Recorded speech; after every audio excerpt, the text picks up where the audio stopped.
Ciao a tutti, follower di Love, siamo Agata e Melania, due attiviste della sede locale di Bergamo.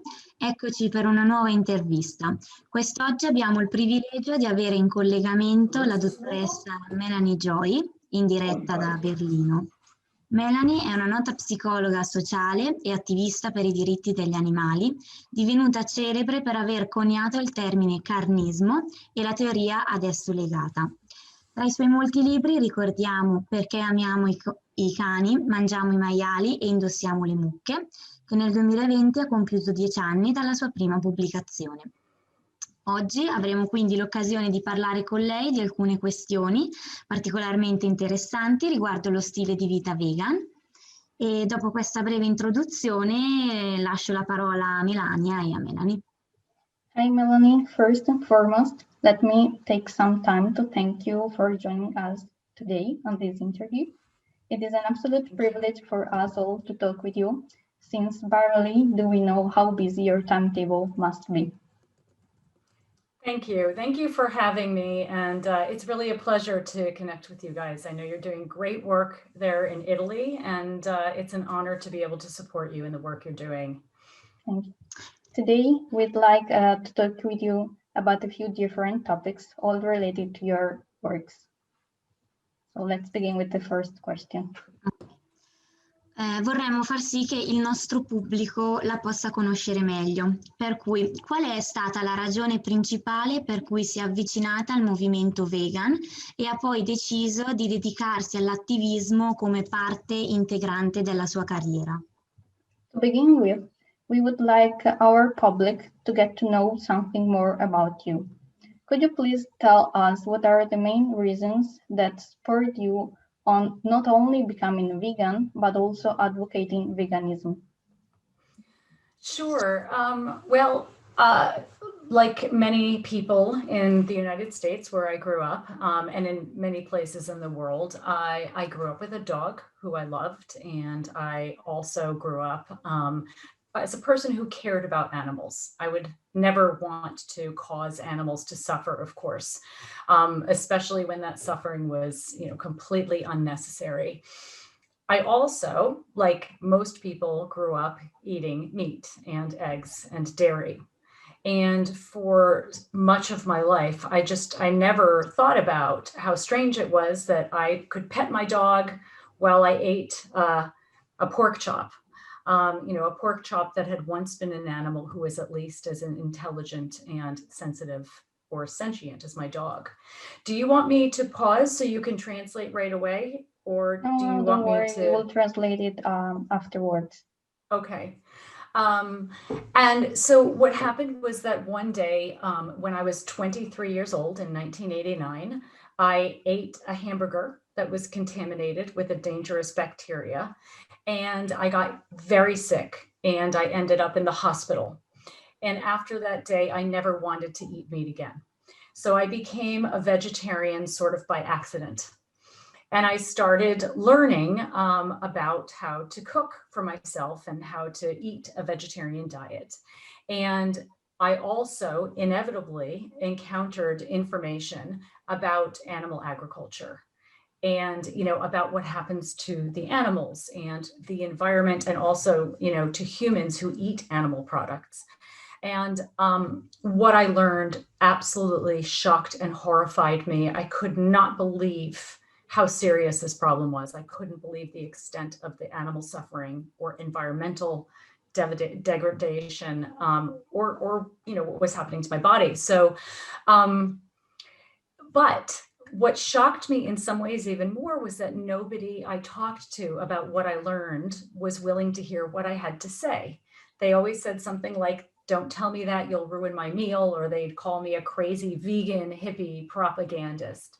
So I became very curious about how rational, caring people, like I had always been, right, could just stop thinking and feeling when it came to this issue of eating animals. And I ended up doing my doctoral dissertation on the psychology of violence and nonviolence broadly, and then on the psychology of eating animals more specifically.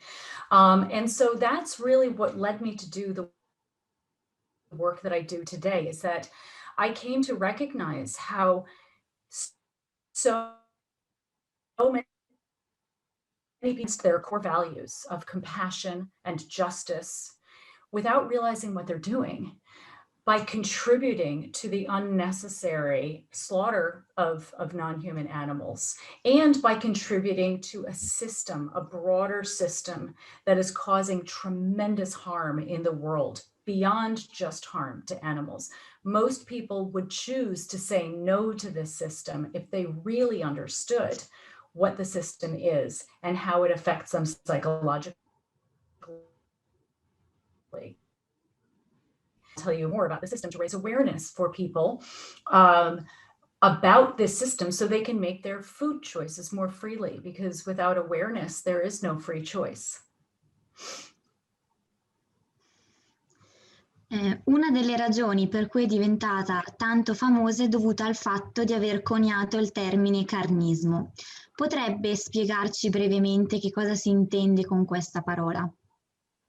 You have become well known for coining and promulgating the term carnism, which is central in many of your works. Could you please briefly explain to us the concept of carnism? Yes, so the best way for me to explain what carnism is through an example, or rather a thought experiment. So if you imagine that you are eating a delicious lasagna, my Italian nana used to always make us these delicious lasagnas. It was my favorite, one of my favorite foods as a child. Imagine you're eating a delicious lasagna and you ask the host for your recipe. You're at a dinner party having this lasagna, and she says, well, the secret is in the meat. You need to use well-seasoned golden retriever meat. Now, chances are what you just thought of as food, you now think of as a dead animal. And what you just thought of as delicious, you now think of as disgusting. Chances are, your experience of the meat dramatically changed, even though nothing about the meat itself actually changed. The only thing that changed was your perception. Carnism is the invisible belief system that conditions us to eat certain animals. It distorts our perceptions so that when we look at meat, we see food rather than a dead animal, and we feel appetized rather than disgusted, and we eat it rather than resisting it. Carnism is basically the opposite of veganism. We often assume that only vegans and vegetarians follow a belief system. But when, it comes to eating animals, most of us eat pigs, but not dogs, for example, because we do follow a belief system. When eating animals is not a necessity, which is true for many people in the world today, not everybody, some people can't afford to make their food choices freely. But when eating animals is not a necessity, then it's a choice. And choices always stem from beliefs. But we don't recognize that there is this belief system, carnism, around eating animals because we have never been, because it hadn't been named. And so I started out with my story earlier, where I was talking about my experience. In my doctoral research, I identified this system that I came to call carnism. Now, there are just a couple of things to understand about carnism that are especially important. Carnism is a dominant system. That means that it's invisible, and it's so widespread that its tenets are seen as a given, just the way things are supposed to be, rather than a choice. It's woven through the very fabric of society to shape norms, laws, beliefs, behaviors, etc. And it becomes internalized. It shapes the very way we think and feel about eating animals. When we're born into carnism, we learn to look at the world through the lens of carnism. And carnism is a violent system. It's a system of oppression. It's structured in a similar way to other oppressive systems like sexism or patriarchy, for example, classism and racism. So what carnism needs to do, as I said earlier, is it distorts our perception so that we don't recognize that we're supporting violence when we support the system. Carnism uses these psychological defense mechanisms so that we support violence without realizing what we're doing. So for example, Carnism teaches us to believe in what I call the 3 N's of justification: eating animals is normal, natural, and necessary. These arguments this is a mythology, right? And these same arguments have been used to support male dominance, heterosexual supremacy, and other problematic attitudes and behaviors. Another example is that carnism teaches us to see farmed animals as abstractions, as lacking any individuality or personality of their own. So, for example, we learn to believe that a pig is a pig and all pigs are the same. We give them numbers rather than names. So these are distancing mechanisms. They are ways of thinking that disconnect us from our natural empathy for other animals, so that we can support harm towards them without feeling the sadness or disgust that we might otherwise feel. Il suo libro Perché amiamo I cani, mangiamo I maiali e indossiamo le mucche, pubblicato nel 2010, ha recentemente celebrato 10 anni dalla prima pubblicazione e ora è disponibile anche in una seconda edizione. Nello scorso decennio esso è divenuto un vero e proprio bestseller e l'ha resa famosa in tutto il mondo. Per quale motivo ritiene che parlare di carnismo sia ancora più importante oggi? Your book, Why We Love Dogs, Eat Pigs and Wear Cows, first published in 2010, has recently been released for a second edition. During the last decade, it has undoubtedly become a bestseller and helped you to make your name as a social psychologist, as well as an advocate of social rights. Therefore, why do you believe that the conversation about carnism is of utmost importance nowadays?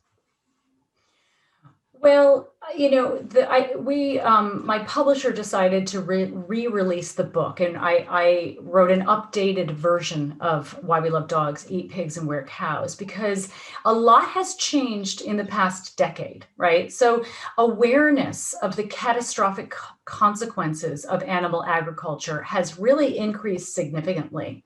So, for example, you know, we know that there are a tremendous amount of animals who are the victims of this system. In just one day, more farmed animals are killed than the total number of people killed in all wars throughout history.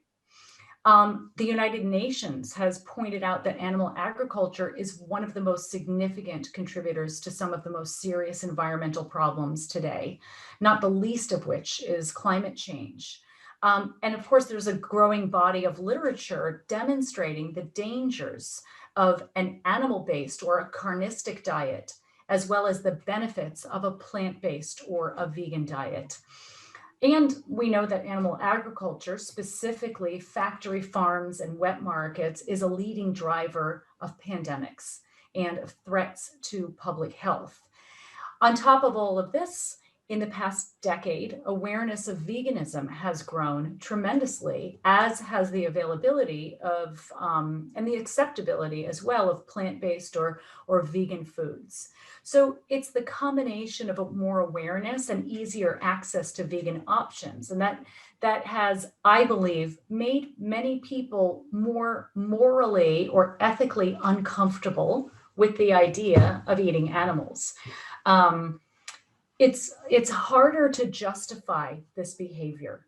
You know, when a necessity becomes a choice, when we no longer see a behavior as a necessity, people recognize that it's not necessary to eat animals anymore. Many people recognize this.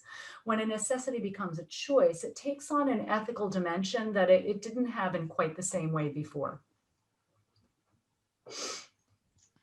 Qual è il legame tra carnismo e altre ideologie quali razzismo, sessismo e come mai ancora in molti mettono in secondo piano la causa animale?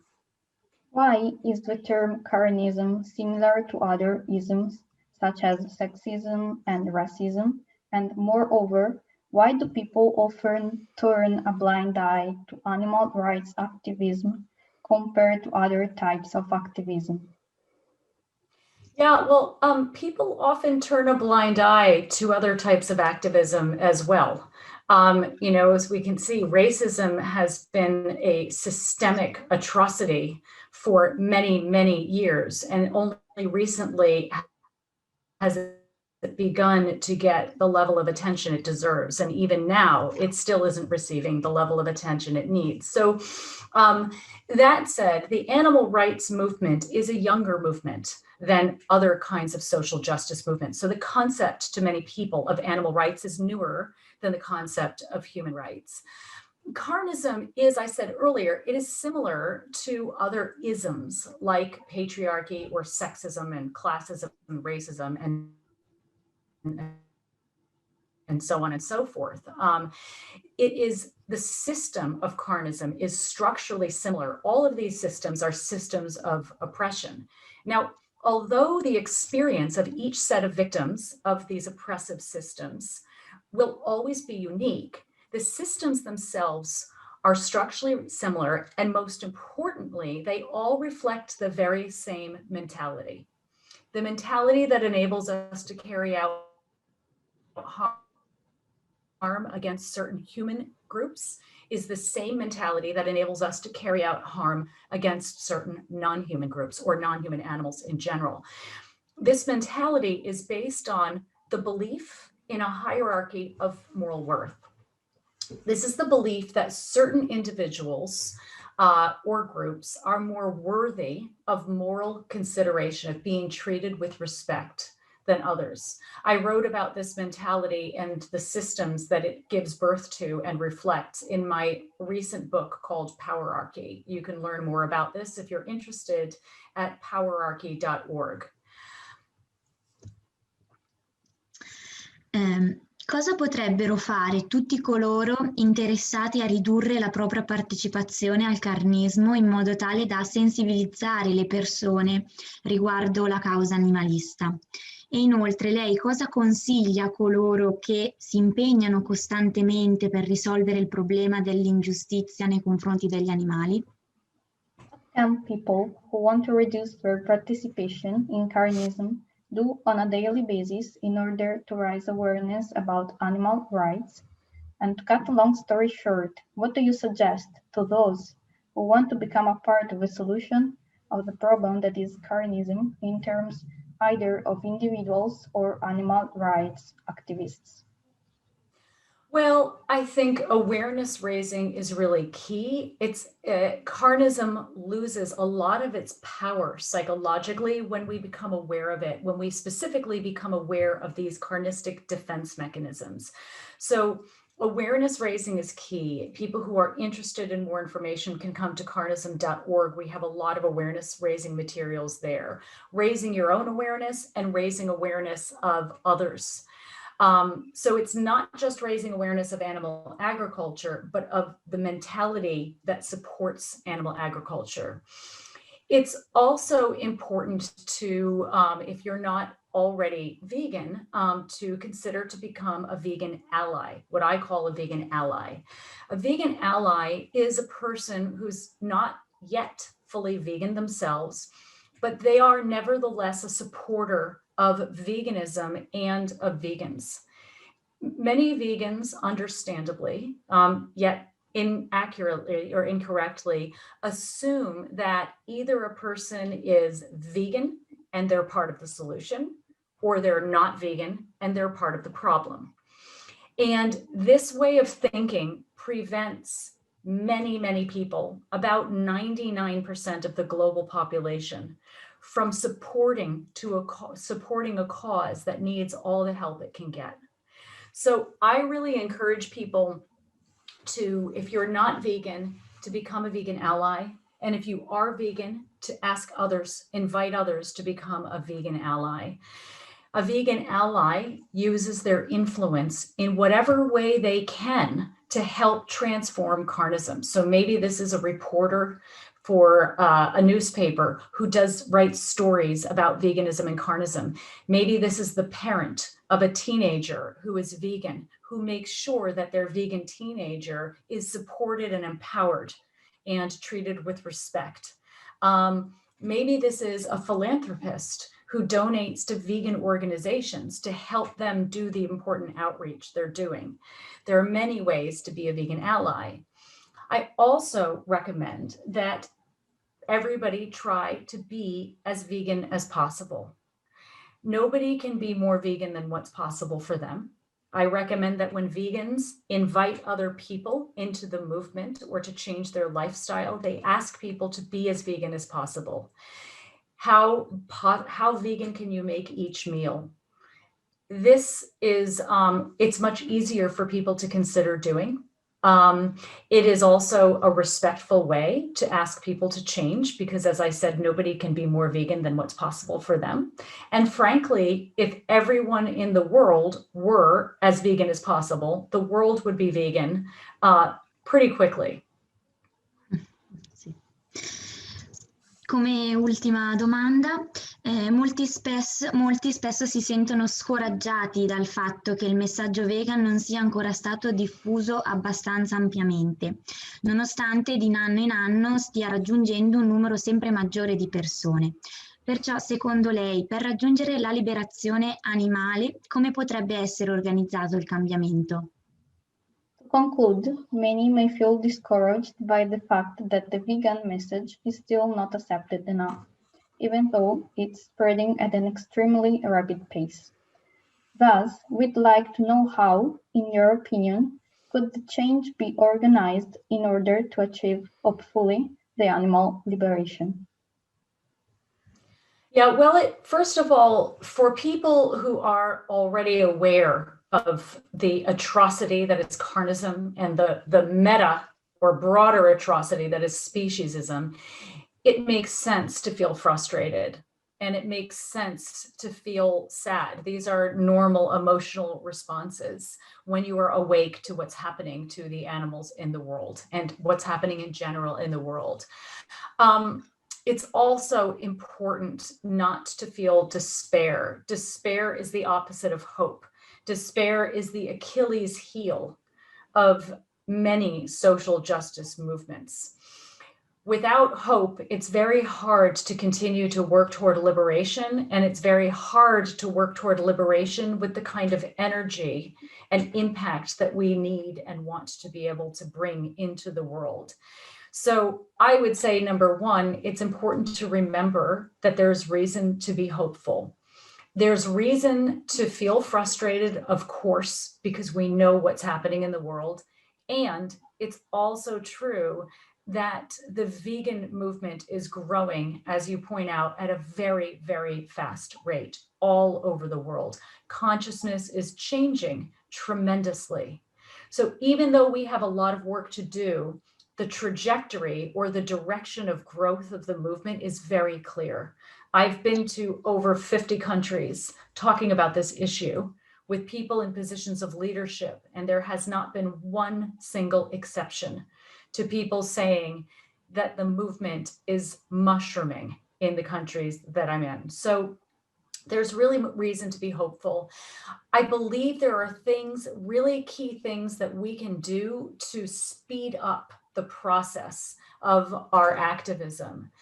One is to really commit to getting trained. If you're a vegan or you're interested in being a part of the solution, a part of this movement, learn how to do so as effectively as possible. Most people who come to this movement come to it because we feel passion. We want to create change. We're so committed, but we don't really get the training in how to think strategically, to make strategic decisions, to communicate effectively, and to invite people into the movement, to work with industries, to work with institutions where the really big change is happening. At veganadvocacy.org, we have lots of resources for anybody who wants to improve their ability to advocate veganism and advocate more effectively through our Center for Effective Vegan Advocacy. So that's a place to come, and you can link to other websites and other resources from there if you would like to. But get informed, get training. Another thing that I believe is critical to improving our ability to do the work we're doing is to commit to building what I call relational literacy. Relational literacy is the understanding of and ability to practice healthy ways of relating. And this includes, of course, healthy ways of communicating. This way, we can create a movement that is more resilient, more healthy, more impactful. We reduce infighting among vegans. We increase solidarity and connectedness, and we increase our ability to work across movements and to work with people working against racism and sexism and for human rights and for environmental rights as well. And we have all of these resources for people who are interested in learning more about any of these concepts I just shared on our websites at carnism.org and veganadvocacy.org. And I want to just, stop by or wrap up by saying I do feel, very, the reason I feel hopeful is because the people in this movement, the people working toward change, vegans and vegan allies, are so committed and so passionate and so caring that this keeps my hope alive, because I see the important work that's being done and it really inspires me. So I'll end with just a big thank you, and a big thank you to you guys at Love for doing the amazing work that you're doing. I first came and experienced Love many years ago, and the movement in Italy is really something that has inspired me personally. Thank you, Melanie. Thank you for Grazie. joining us today. It's been such a pleasure. Thank you. The pleasure is mine. Grazie. Grazie.